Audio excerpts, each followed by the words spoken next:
Então é isso, meus amigos. Sejam bem-vindos todos mais uma vez. Hoje, 16 de janeiro de 2023, e nós vamos seguindo o nosso estudo sobre o tema geral da mediunidade e vamos retomar naquele momento em que estávamos estudando sobre o sonambulismo. Devemos concluir isto logo em seguida e já vamos começar um capítulo novo já na página 85. Então, antes de nós começarmos, eu vou pedir para a Luciana, para ela, se possível, cantar para nós uma música e depois eu faço a prece inicial. Vamos nos preparando com ela, então. Um passarinho me ensinou uma canção feliz, e quando solitário estou, mais triste do que triste sou, recordo que ele me ensinou uma canção que diz: eu vivo a vida cantando, ai lili, ai lo. Por isso sempre contente estou, o que passou, passou.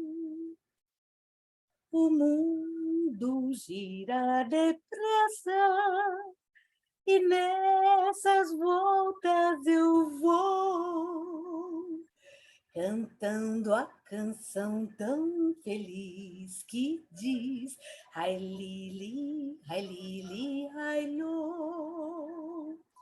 Por isso é que sempre contente estou, ai lili, eu vivo a vida cantando, ai lili, ai lo. Por isso sempre contente estou, o que passou, passou. O mundo gira depressa e nessas voltas eu vou, cantando a canção tão feliz que diz: ai lili, ai lo. Por isso é que sempre contente estou, ai lili, ai lo.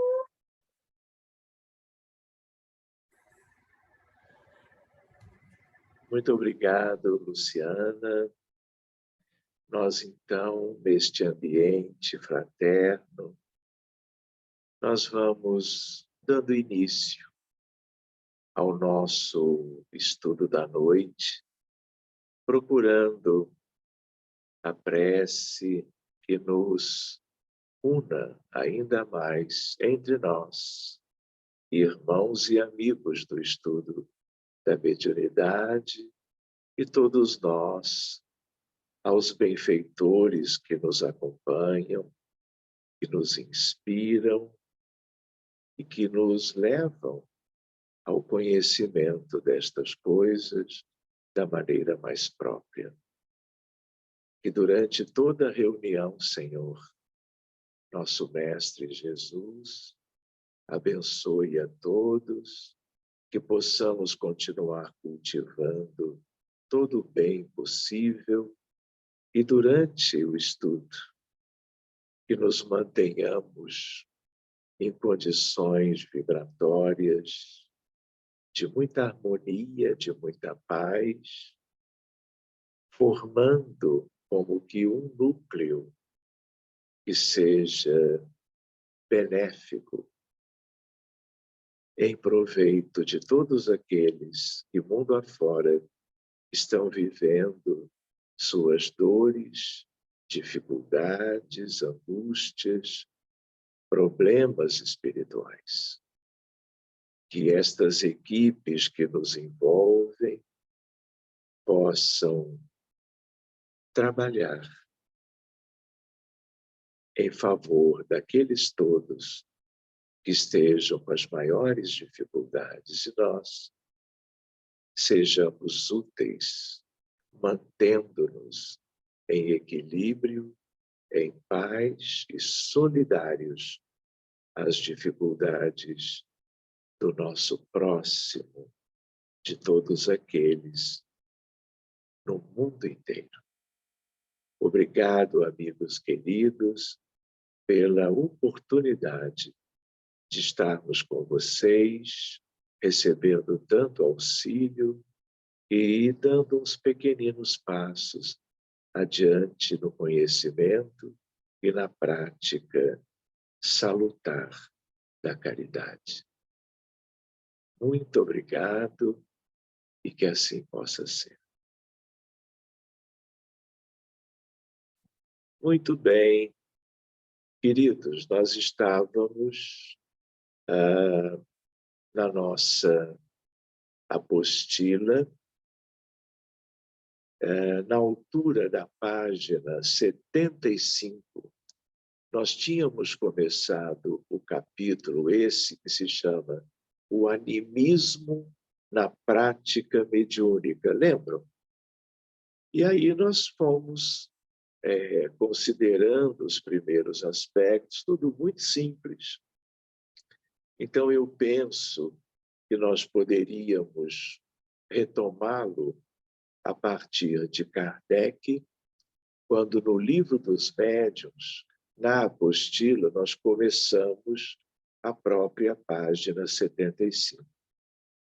Então, podemos retomar daqui e vamos daqui em frente, então.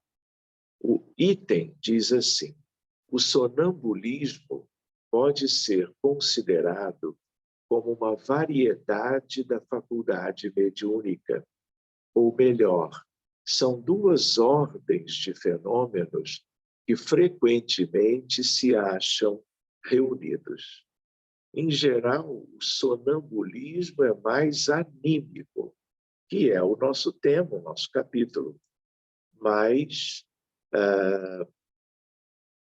a ideia é de que esses fenômenos podem ter algo relacionado à mediunidade, porque tanto os fenômenos psíquicos mediúnicos como anímicos, eles dependem da emancipação da alma. Então, é isso que eles têm em comum, como de uma mesma raiz. O sonambulismo age sob influência do seu próprio espírito, o sonâmbulo. É sua alma que, nos momentos de emancipação, vê, ouve e percebe fora dos limites dos sentidos, eu diria, dos sentidos comuns. Ele tira de si mesmo o que expressa, não é? Ressaltando a ideia de um fenômeno anímico. Em geral, suas ideias são mais justas do que no estado normal. Por quê? Porque a alma está exteriorizada. Ela está com a sua visão, a sua sensibilidade ampliada, como acontece com os desencarnados. Claro que os desencarnados em boas condições espirituais, porque outros já não se dá, então, a mesma amplitude aumentada de sensibilidade. Seguindo adiante. Em geral, suas ideias são mais justas do que no estado normal e mais amplos os seus conhecimentos, porque sua alma está livre. Todos têm a lembrança de que o corpo físico, para os que estão em vigília, estão despertos, acordados no dia a dia, esse corpo físico ele é limitante em relação à alma, em geral, não é, que o anima. Por quê? Porque o corpo físico tem toda uma estrutura de matéria densa. E essa estrutura, ela, por um lado, permite, por outro lado, cerceia, vamos dizer, boa parte da sensibilidade da alma que está, naquela ocasião, em plena vigília. Então, toda reencarnação é, na verdade, um aspecto que, a par de toda a sua necessidade, também acarreta limitações para cada um dos protagonistas. Muito bem, durante o sono fisiológico, como vocês sabem, a alma sai do corpo imediatamente ao adormecer. E ela, dependendo de quem seja, pode chegar no mundo espiritual e ter imediatamente a sua visão e, de um modo geral, a sua sensibilidade ampliada. Pois bem, seguindo. O médium, ao contrário, é instrumento de uma inteligência estranha. É passivo e o que diz não vem dele. O que diz, o que escreve, o que ouve, o que vê. Mas o espírito que se comunica com o médium comum também pode fazê-lo com um sonâmbulo. Nada impede que um sonâmbulo interaja com um desencarnado qualquer.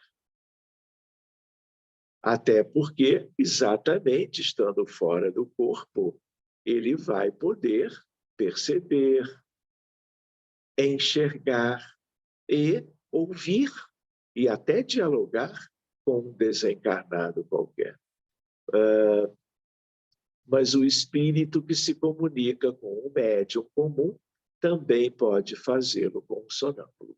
Muitos sonâmbulos veem perfeitamente os espíritos e os descrevem com tanta precisão quanto os médiuns videntes. Fica até difícil de separar uma coisa da outra. Um fenômeno com estas características, no sentido de o quanto ele é anímico, por causa do sonambulismo, o quanto ele é mediúnico. Às vezes, são inseparáveis pelas suas características. Podem conversar com eles e transmitir-nos o seu pensamento. O que dizem fora do âmbito de seus conhecimentos pessoais, quase sempre lhes é sugerido por outros espíritos. Ou seja, o sonâmbulo, não só ele por estar fora do corpo, mas consciente, ele depreende melhor da realidade, então, por ele próprio, sem ninguém mais presente, ele pode conhecer melhor o que está à sua volta, interagir com aquilo tudo de uma maneira natural e proveitosa, como também, havendo algum espírito naquela situação, ele pode confabular muito bem. Por quê? Porque são dois espíritos, um desencarnado, ou mais de um até, e aquele encarnado, mas que, quando desdobrado, emancipado, ele funciona quase que como um desencarnado também. Faz sentido. Pois bem, o que dizem fora do âmbito de seus conhecimentos pessoais, quase sempre lhes é sugerido por entidades que estejam no mesmo ambiente. O espírito, vocês vão lembrar desta etapa, nós já vimos isto. O espírito André Luiz, por sua vez, transmite exemplos de sonambulismo ocorridos na reunião mediúnica, apresentando-nos esclarecedoras informações. Em especial, destacamos o assunto que se encontra nas seguintes obras de sua autoria, recomendando a sua leitura atenta. Lembram disso? Não é? 3 obras diferentes, né, que tratam da temática da mediunidade, como em quase toda a obra de André Luiz. Nos Domínios da Mediunidade, capítulos 3, intitulado Equipagem Mediúnica, capítulo 8, Psicofonia Sonambúlica, e o 11, Desdobramento em Serviço. São muito importantes as informações relacionadas aos médiuns Antônio Castro e Celina. Missionários da Luz, capítulo 16, sobre a incorporação a respeito da médium Otávia. Mecanismos da Mediunidade, capítulo 21, Desdobramento, e 23, Animismo. Portanto, indo pelos títulos diretamente ao nosso tema. Há esclarecedoras informações relacionadas à mediunidade e ao animismo. Seguindo adiante, todas as manifestações mediúnicas, psicofonia, psicografia, vidência, audiência, etc., trazem o teor anímico do médium. Qual é a ideia? É como se fossem os matizes, as tintas psíquicas da personalidade do médium. Então, às vezes, a entidade ela oferece o mesmo conteúdo, mas médiuns diferentes podem traduzir, expressar aquilo que o espírito desencarnado deseja comunicar com pequenas nuances diferentes, às vezes até nuances um pouco mais acentuadas, diferentes entre si. Mas isso é da mediunidade, porque queira ou não, o médium ele participa do fenômeno psíquico da mediunidade, por causa da interação.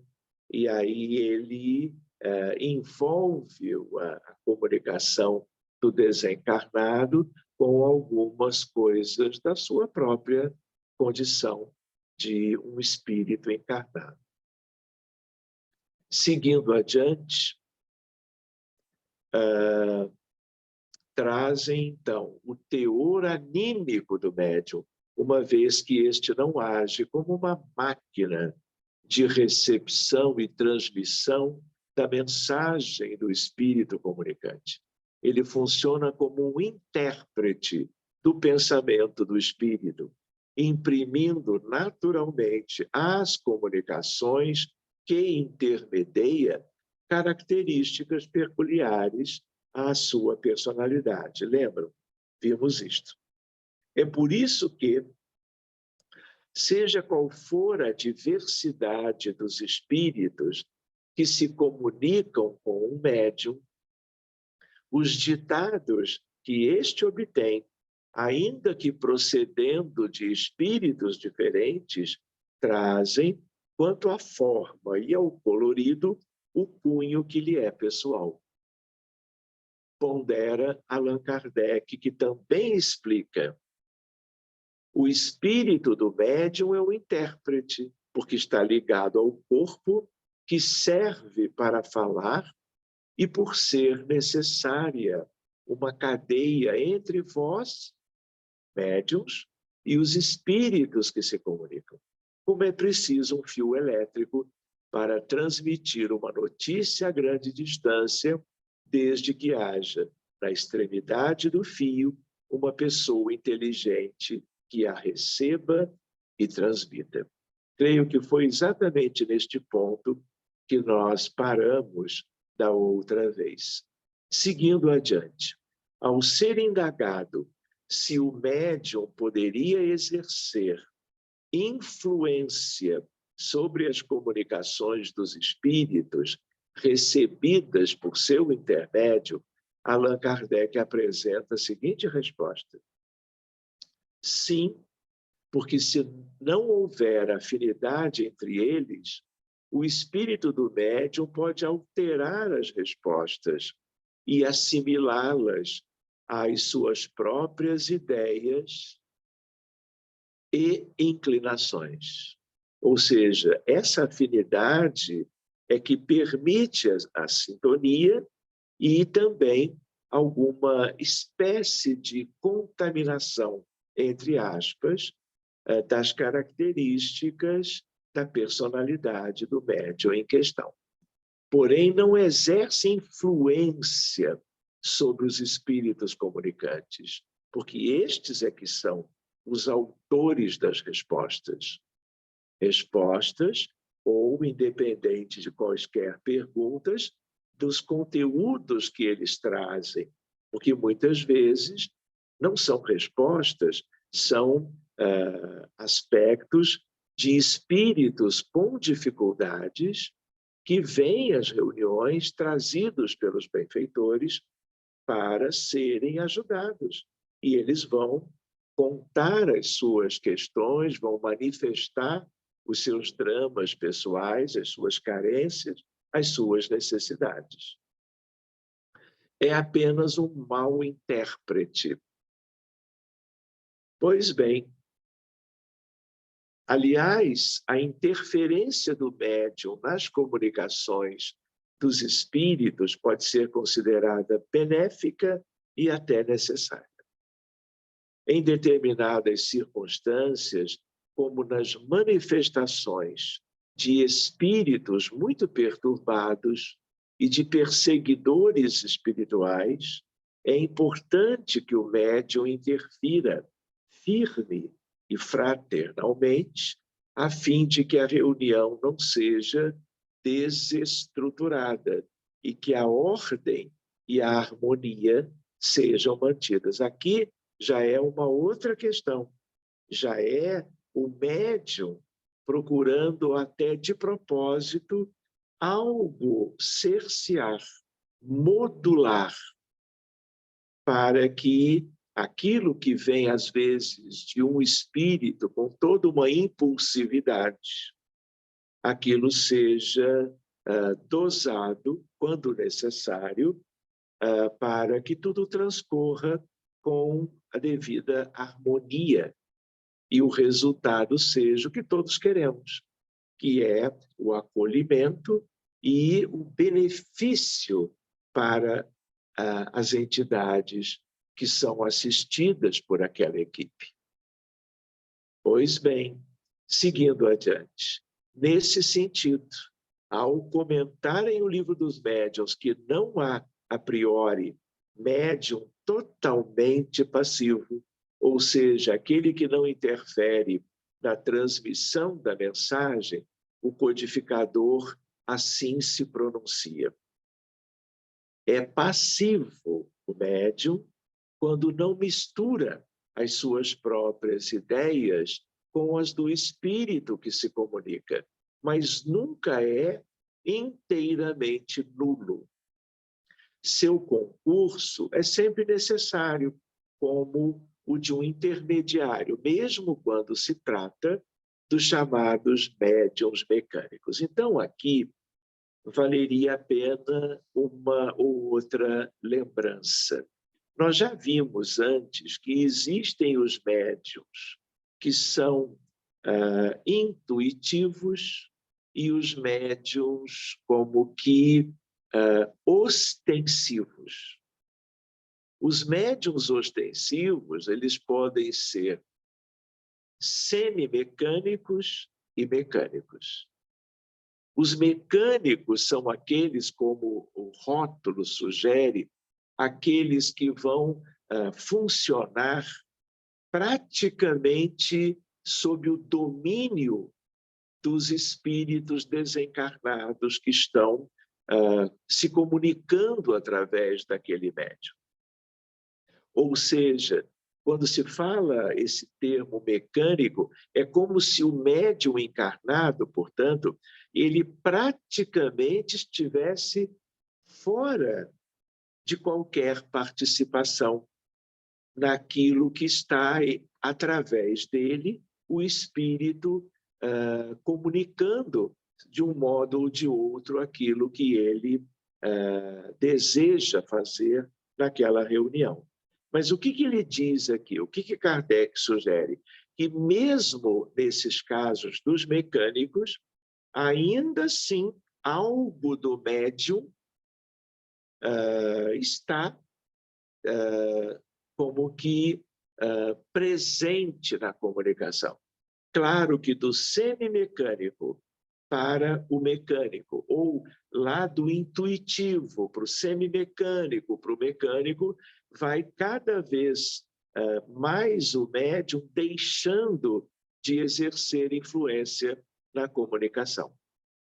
Então, isto é algo que vai ser o melhor para cada caso, de acordo com os objetivos da reunião e para aquele tipo de reunião, dos objetivos daquela manifestação mediúnica.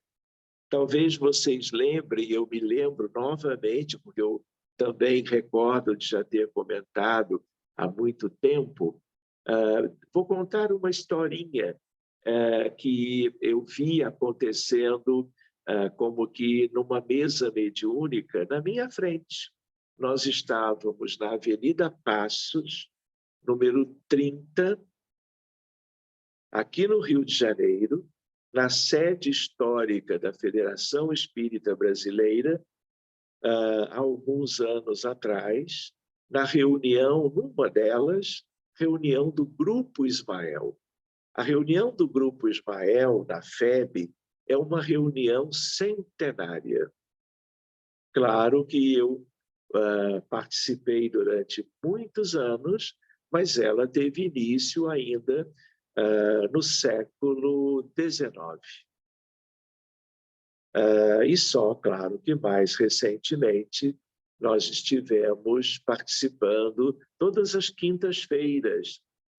Reuniões eram às 18h, e são até hoje. E aí nós estávamos com a reunião já acontecendo, e os médiuns de psicografia da reunião, eles, no primeiro momento, eles escrevem mensagens. Muitas vezes são capítulos de livros que a FEB foi editando ao longo de um determinado período, quando aquele mesmo médium já havia disponibilizado um bom conjunto de mensagens de um mesmo autor ou de autores diversos, e aquelas mensagens eram enfeixadas numa determinada obra, publicada ao longo dos anos pela FEB. Pois bem, havia um médium que era muito querido e nosso amigo, continua sendo, só que ele está desencarnado, o Hernani Trindade Santana. Ele é o médium do livro Universo e Vida, de Áureo.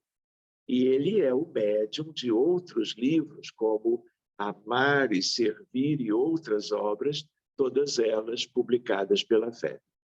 Portanto,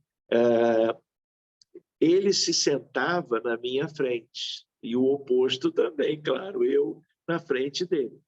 Então, todas as reuniões, ele escrevia uma mensagem bonitinha, seja de Letícia, seja de Áureo, seja de Bittencourt Sampaio, seja até de Allan Kardec.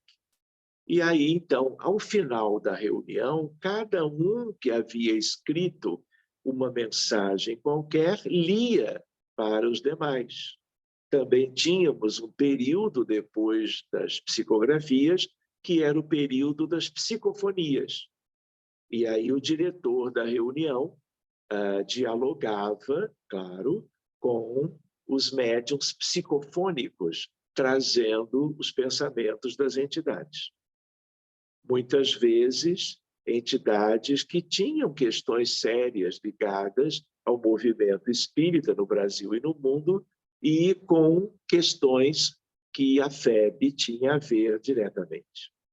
E eu me lembro muito bem que, numa altura, numa noite, o Hernani escreve uma mensagem de um jeito que me chamou a atenção, porque eu sentava sempre à sua frente, e era uma manifestação assim mais automática, nitidamente.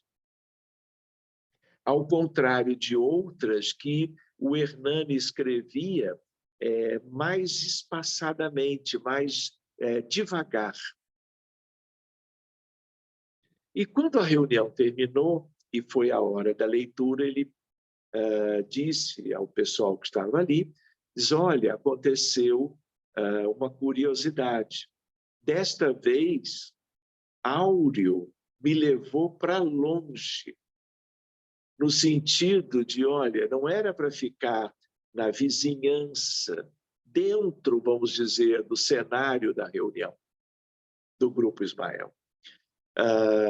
E porque ele diz, olha, era preciso que eu ficasse longe para que eu não interferisse em nada daquilo que Áureo queria trazer. Então, essa lembrança ela é oportuna porque tem a ver com o que nós estamos vendo aqui. Então, para muitos interesses na área mediúnica, o médium pode e deve ficar ao lado do seu corpo, mas nem sempre.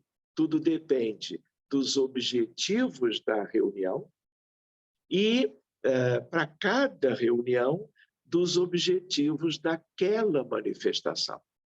Então, aqui é um exemplo do espírito querer que o conteúdo que ele queria trazer fosse o mais isento de qualquer matiz do Hernani. E eu nunca esqueci isso. Tanto é que estou lembrando agora, um tempinho depois, talvez 10 anos depois. Então, queridos, essa é a ideia de que a participação da alma do médium nas comunicações, ela é muito variável, dependendo dos objetivos de cada uma delas. Tá bem? Às vezes, não é importante aquilo que ele vai trazer de pessoal no resultado final daquela mensagem. Mas, quando for, sempre há mecanismos para que tudo seja contento e proveitoso quanto ao resultado. Seguindo adiante, estamos na página agora 77. Há casos de manifestações anímicas que podem ser associadas à obsessão. Contudo, existem igualmente situações específicas caracterizadas por significativa desarmonia mental, nas quais não há, na verdade, um espírito obsessor atuando como agente perturbador. É a alma do encarnado. Lembram que prisioneira de lembranças torturantes, vinculadas a atos cometidos ou vividos em existências pretéritas, retira-as dos arquivos do seu inconsciente e as projeta no consciente. Lembram que nós vimos isto em tese e agora estamos vendo no texto, não é? A ideia que algo do médium pode brotar e aí pode não ter nenhum desencarnado naquela manifestação.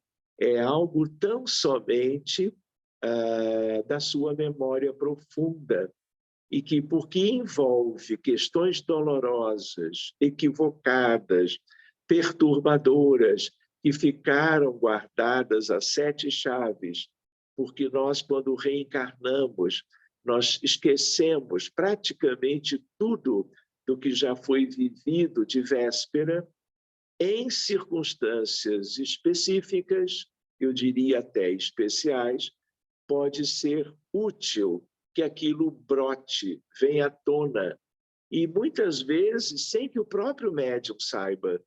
E para ele, aquilo nem é dele, Às vezes, o médium, quando ele é experiente, ele sabe, como se algo dissesse que aquele conteúdo que vem à tona, ele lhe seja familiar, ele tenha algo de pessoal. E ele pode ficar na dúvida, ele pode ficar intrigado, ou ele, até com boa experiência, ele pode associar, não, é mais um que está aqui manifestando as suas dores, e vai lá que eu possa ter vivido algo parecido com aquilo que ele está manifestando agora, por uma identificação. Mas, às vezes, é o próprio médium. Isto não é raro, mas também não é comum. É possível e é algo terapêutico. Isso não é uma coisa que brota espontaneamente apenas. Porque, em se tratando de uma reunião bem orientada, bem conduzida, quando isto vem à tona, é para um alívio, é para o tratamento, é como se nós também tivéssemos, fazendo uma analogia, vários espíritos dentro de nós, várias personalidades que nós já vivemos outrora. E muitas vezes vivemos nelas situações penosas, difíceis, e não tivemos tempo de equacionar isso tudo. E isso tudo está no nosso inconsciente. Aliás, vale a pena a lembrança.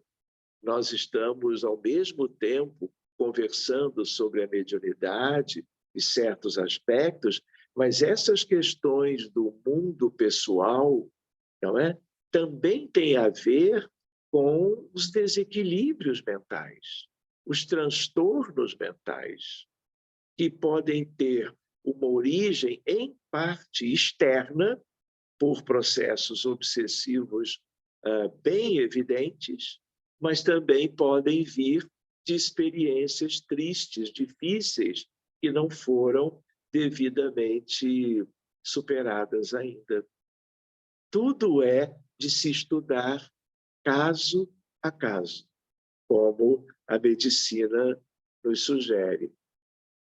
Então, aqui é um outro conhecimento útil para nós, para o dia a dia, não apenas para o nosso estudo sobre a mediunidade. Tem a ver com a vida, porque nós temos a personalidade atual. E médiuns ou não, nós temos lá, dentro de nós, inúmeras vivências, milênios na Terra, milênios em capela, milênios em Sírios, sabe-se lá onde mais e por quanto tempo. Então, queridos, seguindo adiante, é a alma do encarnado que, prisioneira de lembranças torturantes, vinculadas a atos cometidos em existências pretéritas, retira-as dos arquivos do seu inconsciente e as projeta no consciente. Só vale aqui, depois desse item, a observação. Não é que ele retira, é claro que em parte é ele, mas ele pode não ter consciência. Olha, agora eu vou puxar aqui aquela lá da Idade Média, não é? Por exemplo, puxando do seu mundo interior. Isso não é assim. Não é? Tem todo um quê de espontaneidade. E o que é mais bonito, tem um quê da amorosidade, do anjo de guarda, dos espíritos protetores, que trabalham naquele cenário e que sabem que, às vezes, dificuldades do dia a dia do médium, que como que vêm à tona no dia a dia e são doentias, traumáticas, geram sofrimento, eles usam o artifício da reunião mediúnica e sabem lidar com isto tudo magneticamente, amorosamente, para que isso seja uma forma de tratar isto, porque isso depois vai ser anulado, vai ser atenuado na medida em que aquele contexto daquela personalidade do médium, aquilo vai praticamente deixar de existir, porque funciona como se aquele aspecto fosse algo de um espírito sofredor.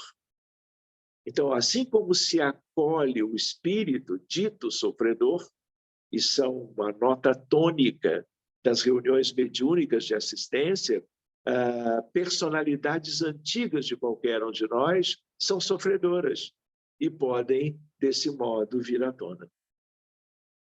Então, seguindo adiante, tal condição conduz a pessoa a um estado semelhante ao transe sonambúlico, falando e agindo como se estivesse sob o jugo de uma entidade obsessora. Por que ele diz assim? Porque geralmente é uma coisa dolorosa, é uma coisa perturbadora. E aquilo está dentro de qualquer um. Pois bem, André Luiz nos fornece ilustrativo exemplo, por ele denominado de emersão no passado, e que faz parte do livro Nos Domínios da Mediunidade, cuja história pode ser resumida. 2 pontos. No grupo presidido por Raul Silva, portanto, um instrutor, André observa uma senhora em transe, maldizendo um suposto homem que lhe desfere punhalada, chamando-o de covarde e jurando-lhe vingança.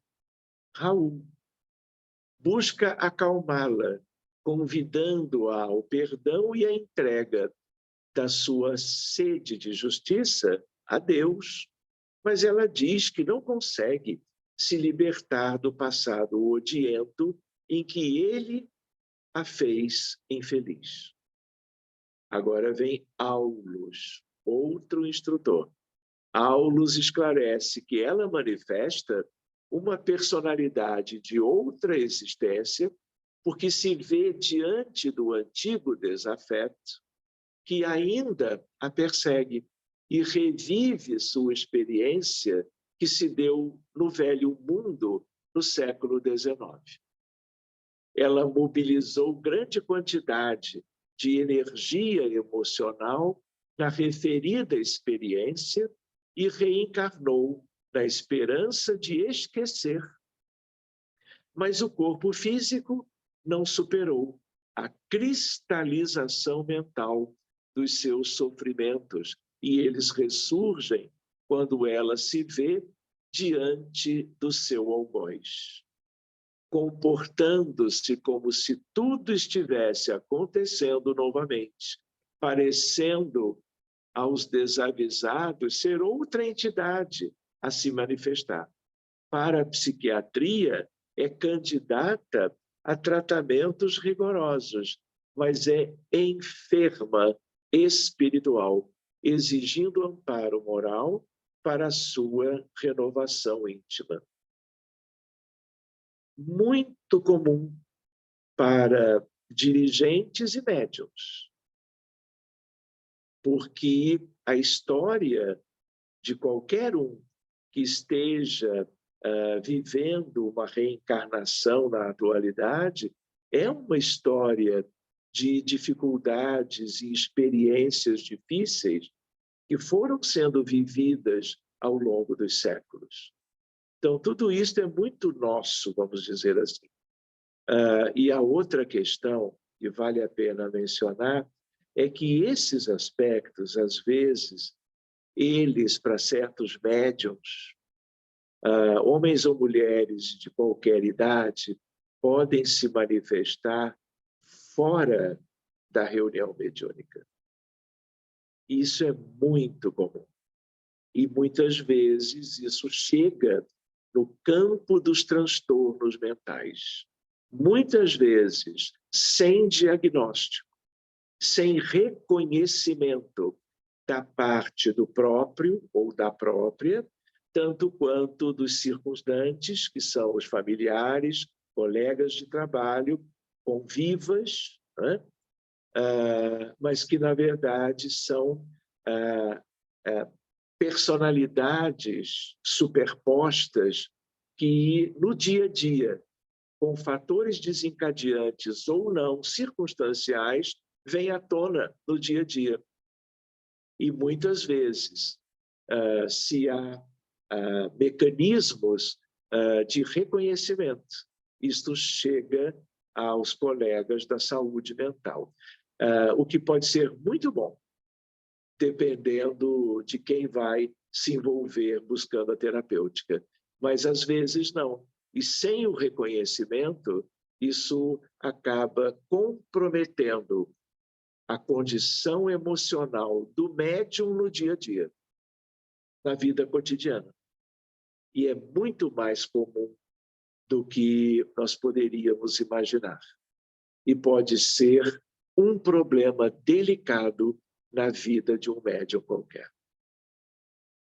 Pois bem, mediunicamente falando, vemos aqui um processo de autêntico animismo, comenta Aulus. A médium supõe permitir a manifestação de outra personalidade quando exterioriza a si mesma. Vemos, assim, que a prática mediúnica exige cuidados, requisitando da equipe conhecimento e espírito de fraternidade, a fim de auxiliar os médiuns, sem persegui-los, ante o medo do animismo, que por ignorância e desinformação pode ser visto como uma mistificação, consciente ou inconsciente. Lembram que nós comentávamos isto lá há 1 ou 2 semanas atrás, quando esse tema veio à tona? Muito bem, então não é para nós confundirmos. Animismo é saudável em tudo.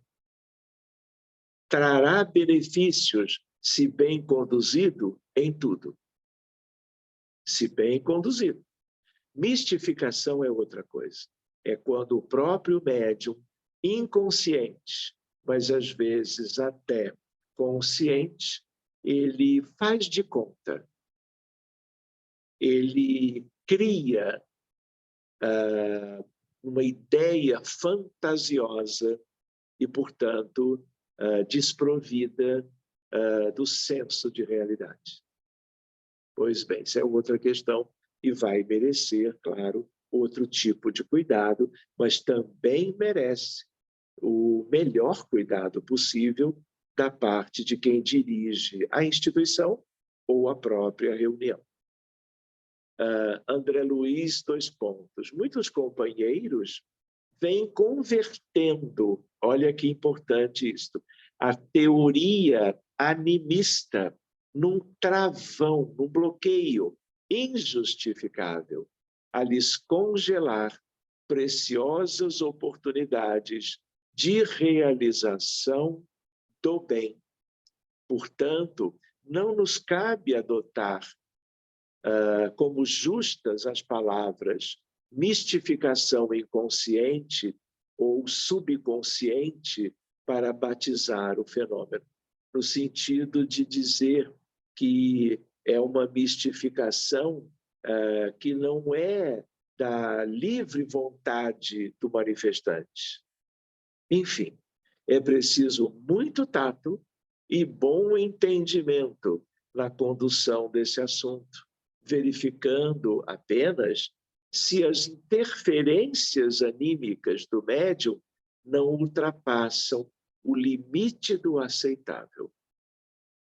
E se ultrapassarem, até que se lhe eduque a faculdade, a pessoa deve ser tratada com o mesmo carinho, a mesma atenção que ministramos aos sofredores que se comunicam. É também um espírito imortal solicitando-nos concurso e entendimento para que se lhe restabeleça a harmonia. Muito bem, isto no âmbito das reuniões sérias, espíritas, mediúnicas, sejam elas de educação e desenvolvimento, de treinamento, de capacitação, ou até reuniões já em que estes médiuns já têm toda uma familiaridade, uma vivência, a equipe toda uma bela experiência, porque isto pode acontecer naturalmente num momento qualquer da história daquele grupo mediúnico e, portanto, da história do médium A, B ou C que participa daquele grupo. Ficou claro isto, amigos? Pois bem, então, vejam só, nós estamos na página 78, concluindo este tema, não é? O tema que vai vir lá adiante, lá para a página 85, é um tema que chama-se assim, organização da reunião mediúnica no plano espiritual. E aí nós vamos estudar uma outra etapa para nós do lado de cá, como médiuns ou colaboradores encarnados, nós termos um pouco de noção daquilo que envolve a programação e a atividade dos benfeitores, dos espíritos que coordenam o trabalho. Então, isso nós vamos ver na semana que vem. Então, o que eu penso que poderia ser interessante para nós fazermos nestes minutinhos, antes da nossa prece de corrente magnética, vamos chamar assim, para beneficiar aqueles que estão precisando de ajuda. Vamos ver as questões que vocês queiram perguntar sobre todos estes itens que nas últimas 2, 3 semanas nós temos examinado, aproveitando-nos da apostila. Então, fiquem à vontade, quem desejar, tome da palavra e traga a sua indagação.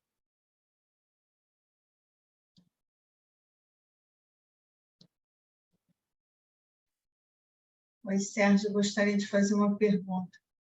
Sim, Solange, boa noite. Boa noite.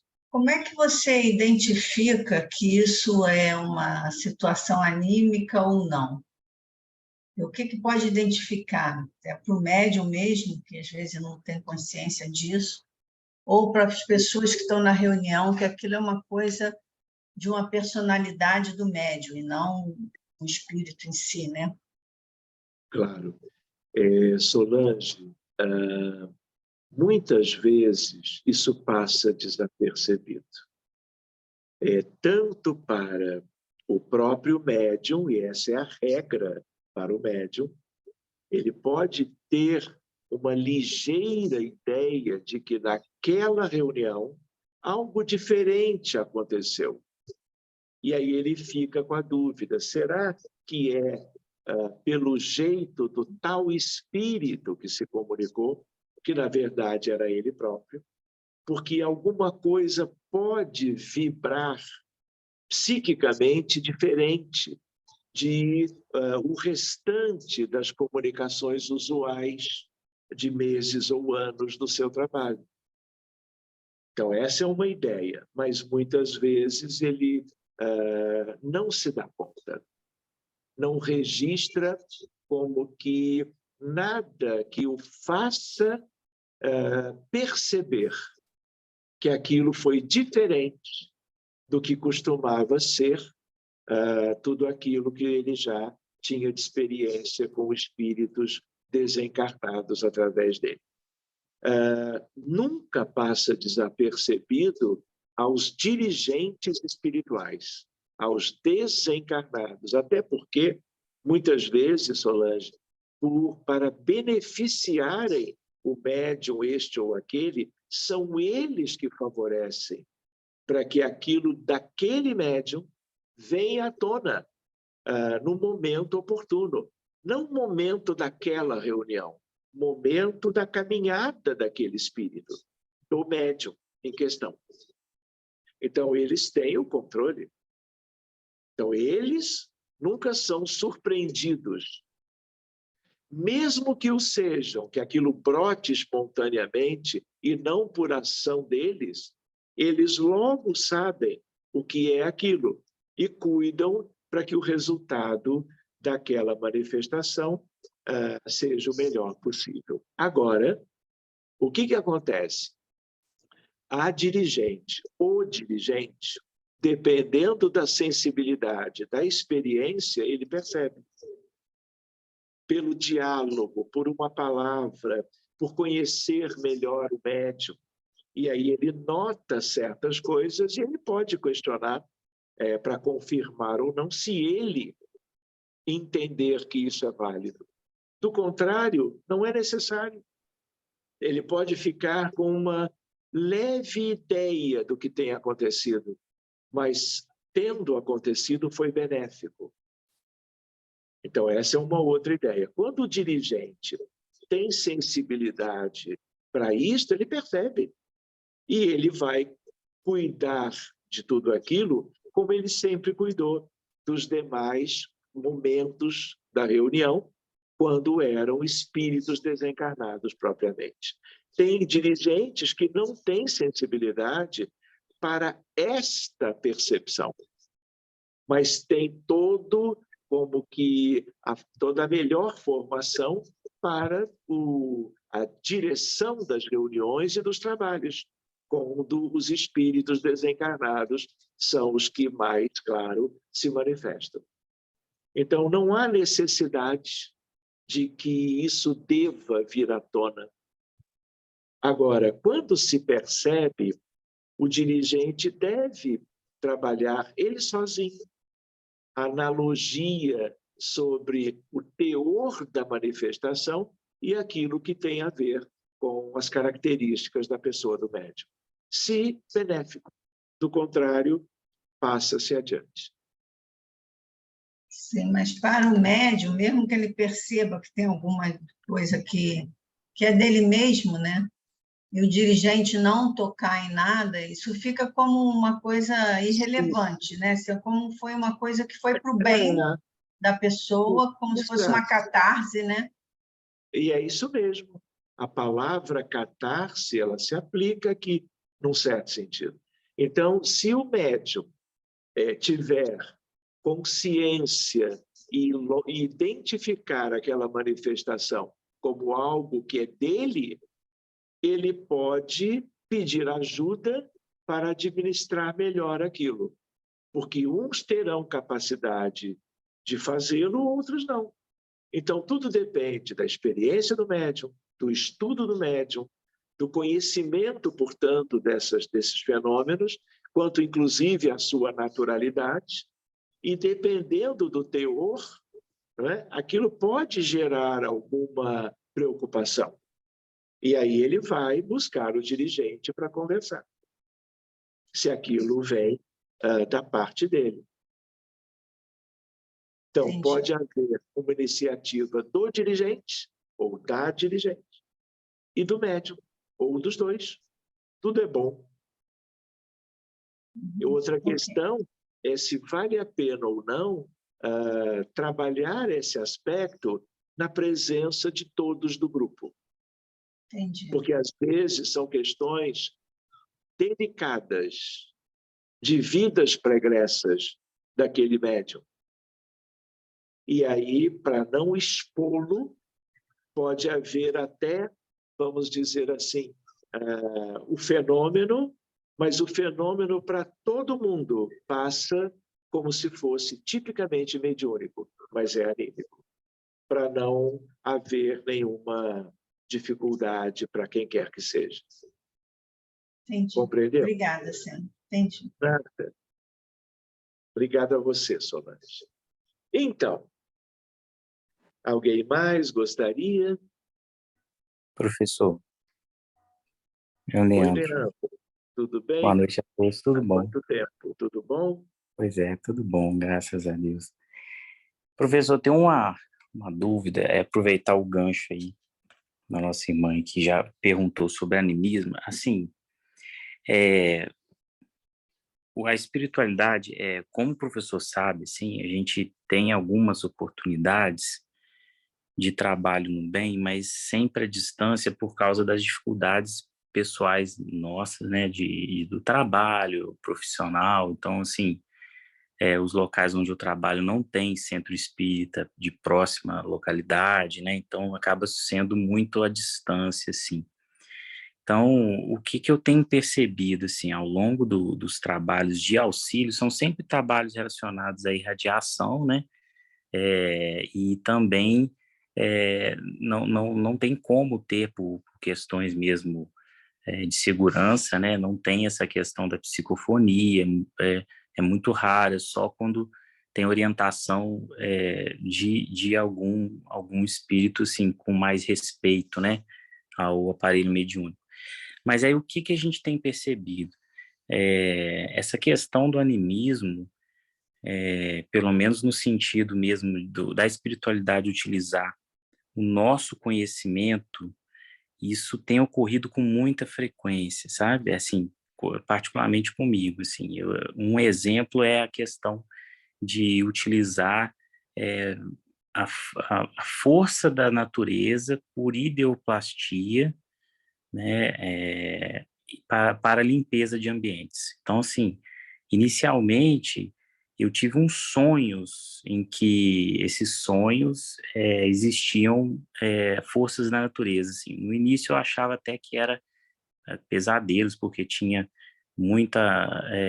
assim, tinha exagero do mar, assim, né, ondas muito grandes, aquelas questões. Aquilo me assustava um pouco, tempestades, mas sempre como se fosse mesmo essa questão de manipular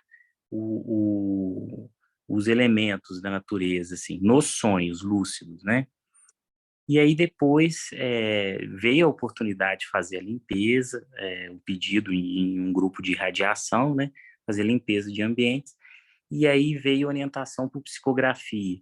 Então, o que eu tenho percebido muito é essa questão da espiritualidade como se fosse um treinamento, né? Utilizar o que a gente vem estudando de conhecimento dessas técnicas anímicas, né? Utilizar a prática, talvez, não sei, porque isso não é muito claro, nos desdobramentos e, eventualmente, alguma orientação de psicografia, né? De textos que vão nos instruindo. Então, assim, como o professor acha, assim, a pergunta é essa, da questão do nosso conhecimento enquanto seres humanos encarnados, até que ponto isso é útil, né, para a espiritualidade no tratamento dos nossos irmãos, né, tanto nos desencarnados quanto, eventualmente, irmãos encarnados. Essa questão do animismo não como uma visão, assim, tradicionalmente, né, pejorativa, mas como uma visão positiva mesmo, né?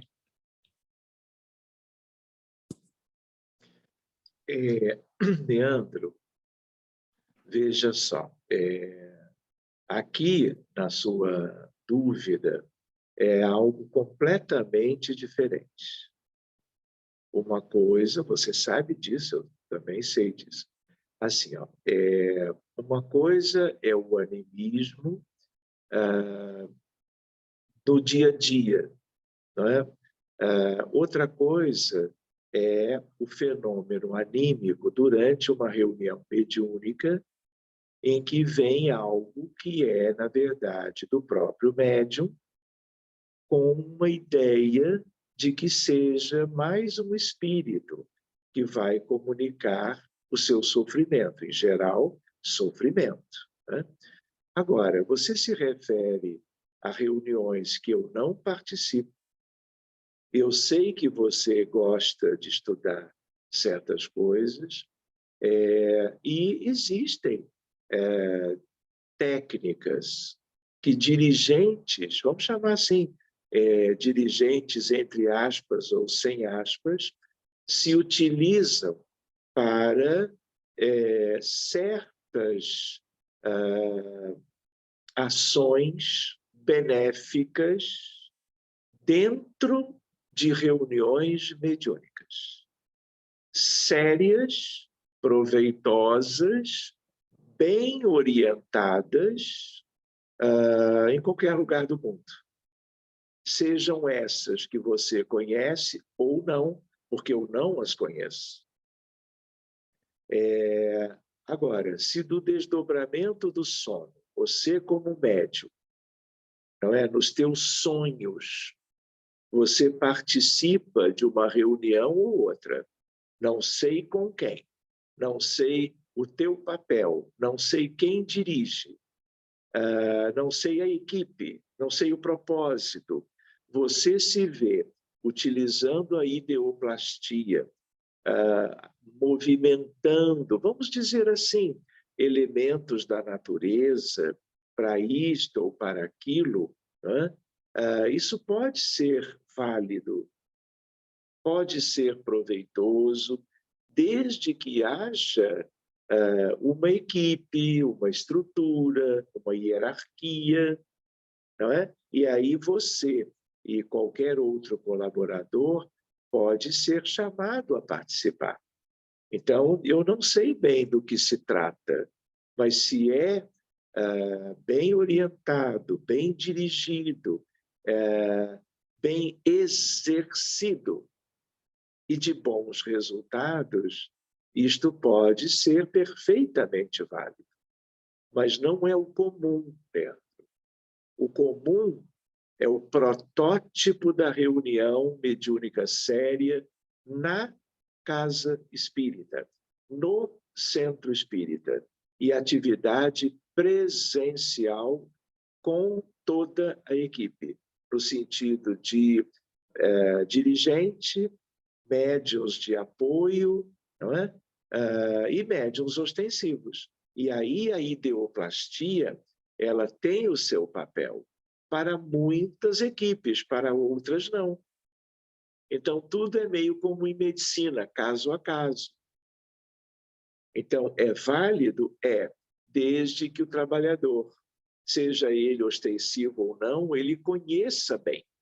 E sempre é bom, Leandro, uma palavrinha de prudência, porque não basta a boa vontade para o bom exercício sério da mediunidade. Por quê? Porque ela só é conhecida aqui na Terra, nesse mundo de grandes problemas espirituais. E na medida em que uma pessoa, um trabalhador de boa vontade, um grupo se estabelece e procura fazer algo de bom, ele acaba, o grupo, sendo mais dia, menos dia, como que desafiado nos seus propósitos. Porque não faltam aqueles que, quando você acende uma luzinha de uma chama de uma vela na escuridão, os da escuridão não venham apagar a vela. Custe o que custar. E quem é que está no meio de tudo isto? O médium, a equipe, os trabalhadores. Então, tudo depende muito de quem é quem. Não é? Então, Leandro, como isto é uma questão um pouco mais particular, fique à vontade para nós conversarmos isso numa chamada de telefone, porque esse é um assunto importante. Tá bem? Certo, tá Um certo. dia Obrigado. vamos falar de ideoplastia, já que você trouxe essa questão, né? Ideoplastia em geral, ideoplastia na reunião mediúnica. Obrigado, viu? Um abraço grande para você. Dá tempo de uma última pergunta? Não Claro, sei se meu filho. Você estava falando da questão do animismo nas coisas do dia a dia e que personalidades antigas do médium possam se manifestar em situações do dia a dia. A minha pergunta é: como separar o que é anímico e é uma personalidade do médium, do que é uma influência sutil de espíritos, e aí é mediúnico, não é mais anímico, ou um médium muito sensível a que o ambiente em que ele está, naquele momento, também possa ter espíritos que possam alterar o comportamento, os pensamentos e coisas do tipo. Como separar isso? Como a gente afirmar que isso é do médium sozinho, ou isso é do médium influenciado ou pelo ambiente, ou por influências sutis, por espíritos que sabem lidar com isso?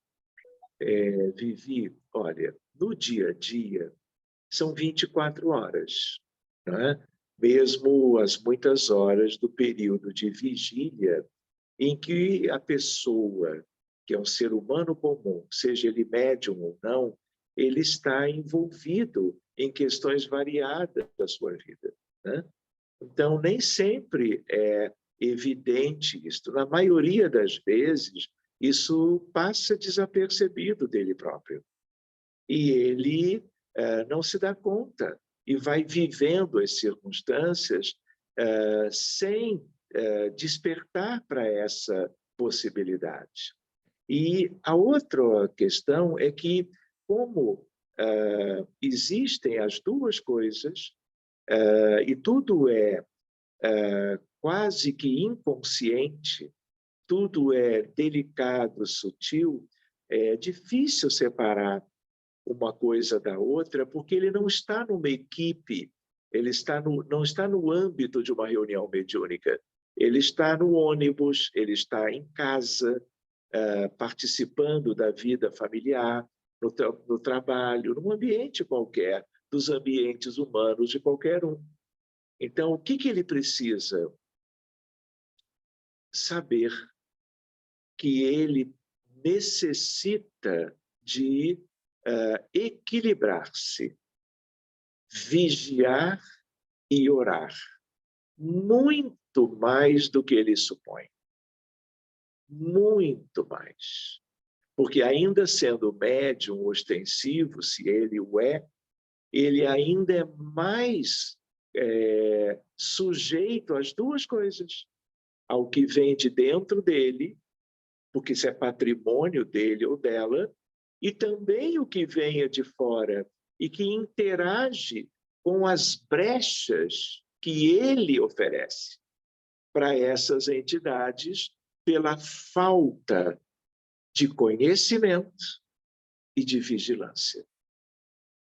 Então, é um investimento, talvez mais importante de todos, do autocuidado com o estudo desses fenômenos que o Espiritismo, aqui mesmo na apostila, nos deram oportunidade, nos estão dando, para que nós tenhamos mais vontade de fazermos tão somente o que é certo, o que é adequado, o que é para a prosperidade, para o progresso, para uma coisa que seja também com o seu autocontrole.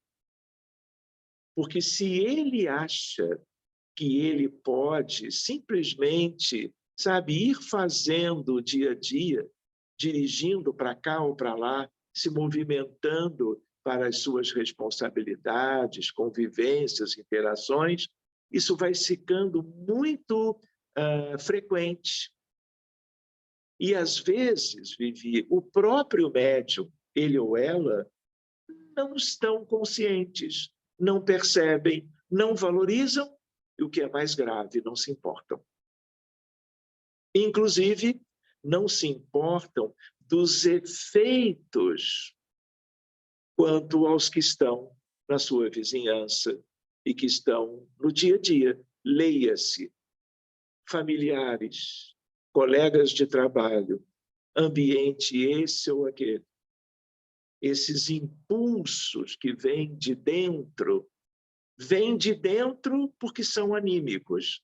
Mas quando o médium é médium, vem de fora, mas encontram guarita no médium em questão. E isto, muitas vezes, é ou descamba para manifestações de transtorno mental. Tudo depende do como que isso vai ser deixado para seguir adiante, com mais ou menos consciência do protagonista, não é?